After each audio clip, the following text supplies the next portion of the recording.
ధర్మాసనం ఈ కేసును విచారించబోతోంది. ప్రధానంగా ఈ మధ్య కాలంలో అనేక ప్రభుత్వాలు ఆధార్ కార్డు ఉంటేనే ప్రభుత్వ పథకాలకు అదే ఒక అర్హతగా గీటురాయిగా నిబంధనలను తయారు చేస్తున్న నేపథ్యంలో ఈ అంశంపై అనేక మంది పిటిషనర్లు సుప్రీంకోర్టును ఆశ్రయించారు. ఈ అంశంపై స్పష్టత కోరుతున్నారు. ప్రభుత్వ పథకాలకు ఆధార్ కార్డు తప్పనిసరిగా ఒక అర్హతగా ఉండాలా అనే అంశం పైన ఒక క్లారిటీ ఇవ్వాలని చెప్పి సుప్రీంకోర్టును కోరుతున్నారు. గతంలో సుప్రీంకోర్టు ఇదివరకే కొన్ని మార్గదర్శకాలను జారీ చేసింది. ప్రభుత్వ పథకాలను పొందేందుకు ఆధార్ కార్డు అనేది ఒక అర్హత కాదు, అది తప్పనిసరి కాదు అనేటువంటి అంశం సుప్రీంకోర్టు చెప్పింది. అయినప్పటికీ అనేక రాష్ట్ర ప్రభుత్వాలు ఇటు ఆంధ్రప్రదేశ్ లో చూసిన సందర్భంలో రైతు రుణమాఫీకి సంబంధించి కానీ మిగిలినటువంటి అనేక పథకాలకు ఆధార్ కార్డు తప్పనిసరి అనేటువంటి నిబంధన విధిస్తున్నాయి రాష్ట్ర ప్రభుత్వాలు.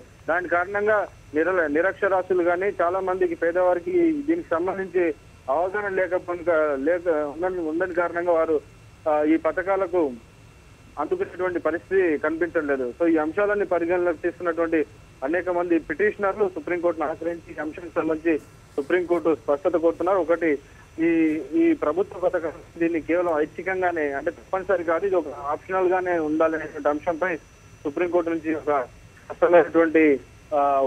స్పష్టమైన డైరెక్షన్ కోరబోతున్నారు. రెండోది, ఇంకా రిజిస్ట్రేషన్ల ప్రక్రియ అనేది చాలా సంవత్సరాల నుంచి జరుగుతుంది. యూపీఏ ప్రభుత్వం మొదట్లో వచ్చినప్పటి నుంచి రిజిస్ట్రేషన్ ప్రక్రియ ఇంకా కంటిన్యూ అవుతుంది. ఇంకా చాలా మందికి ఆధార్ కార్డులు ఇవ్వలేదు. ఈ అంశంపై కూడా స్పష్టతగా ఇవ్వాలని కోరుతున్నాను. సో సుప్రీంకోర్టు ఏం డిసైడ్ చేస్తుందో మనం చూడాలి. ఓకే వెంకటేష్.